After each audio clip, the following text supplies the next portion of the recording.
Electrical engineering technology students from SAIT are back from a 12-day trip to Peru. They met up with students from NAIT and they headed to a remote village in the mountains high above Lima. They were there to volunteer for Light Up the World. That's a nonprofit that brings solar power to people who've never lived with electricity. Kevin Fleming reports.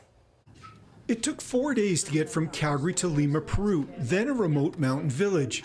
Callista McNabb is a first-year electrical engineering student that was one of 9 from SAIT who made the trip. It was amazing to see the kids that we are impacting and how happy they are, and the life that they're living is unimaginable. But they're going through every day with a smile on their face. They don't know any different. Hamish Burchell says they only had a handful of days to get a lot of work done. We were putting the solar panels on the roofs, installing them, and then getting the energy down to a box and kind of to the batteries and the whole sort of centralized system that manages the power. Light Up the World has been working to provide power to remote villages in Peru since 2010.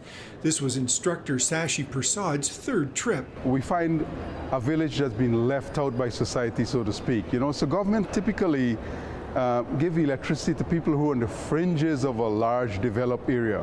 But these people are living in the middle of virtually nowhere.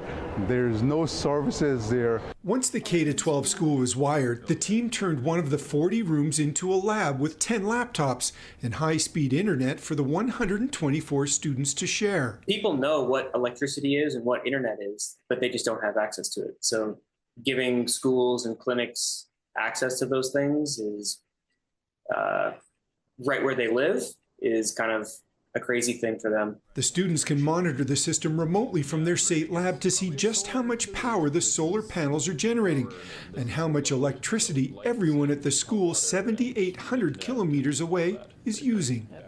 Kevin Fleming, CTV News, Calgary.